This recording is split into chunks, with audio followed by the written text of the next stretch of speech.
6 নম্বর ইউনিয়নে 6 নম্বর ওয়ার্ড শাখা কর্তৃক আয়োজিত তাৎক্ষণিক এই দোয়া মাহফিলে সম্মানিত সভাপতি আমার ভাইপো আবুল কাশেম,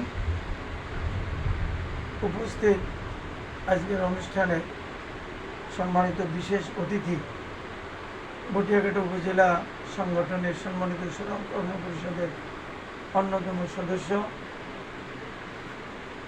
যুব বিভাগের সম্মানিত দায়িত্বশীল বিশিষ্ট ব্যাংকার মৌলানা আরিফ বিল্লাহ। আজকের অনুষ্ঠানে বিশেষ অতিথি আছেন 6 নম্বর বালিয়াডাঙ্গি ইউনিয়নের সুযোগ্য আমির, বিশিষ্ট শিক্ষাবিদ মৌলানা নাজমুল হাসান। উপস্থিত আছেন 6 নম্বর বালিয়াডাঙ্গা সেক্রেটারি জনাব আশিকুর রহমান সহ 6 নম্বর ওয়ার্ডের আমার প্রিয় জনশক্তি দিনী ভাইরা, আসসালামু আলাইকুম ওয়া রাহমাতুল্লাহি ওয়া বারাকাতুহু। আল্লাহ সুবহানাহু ওয়া তাআলার দরবারে শুকরিয়া আদায় করছি যে মালিক আজকের এই প্রতিকূল পরিবেশে তাৎক্ষণিক আয়োজনে আমাদেরকে সাড়া দিয়ে এখানে আসার সুযোগ করে দিয়েছেন এবং আজকের অনুষ্ঠানকে বাস্তবায়ন করার তৌফিক দান করেছেন। সেই মালিকের দরবারে সিজদা অবনত মস্তকে আমরা শুকরিয়া আদায় করি। আলহামদুলিল্লাহ,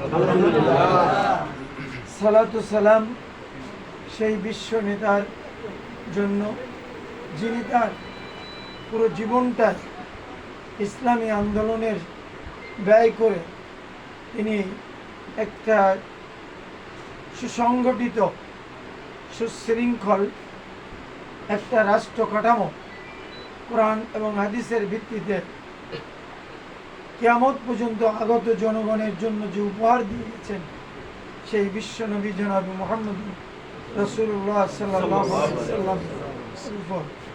প্রিয় ভাইরা, আজকের আমরা এখানে একত্রিত হয়েছি কি জন্য?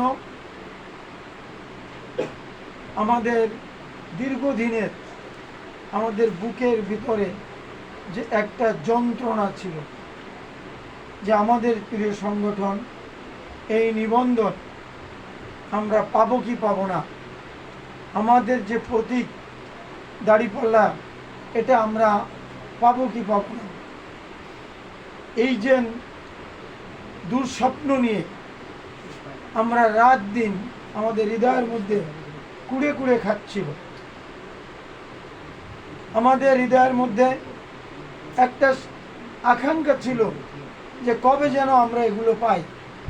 আবার আমরা হতাশ ছিলাম যে হয়তোবা আর যেভাবে একের পর এক ডেট দিয়ে যাচ্ছেন, 41 সাল, এরপরে 71 সাল, এরপরে আজীবন, তাতে করে আমরা হয়তো হতাশ হয়ে গেছিলাম যে হয়তো আমাদের এই নিবন্ধন, আমাদের এই প্রতীক আমরা আর কখনো ফিরে পাবো না।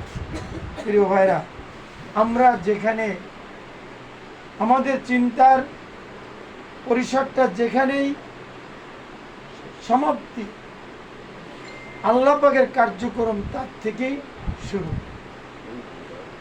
আমরা বিগত দিনে জানেন যে 14টি বছর বাংলাদেশ জামাত ইসলামীর এবং ইসলামী ছাত্র শিবিরের অসংখ্য ভাইদের জীবন রাস্তায়, বাগানে, যেখানে সেখানে পড়ে রয়েছে এবং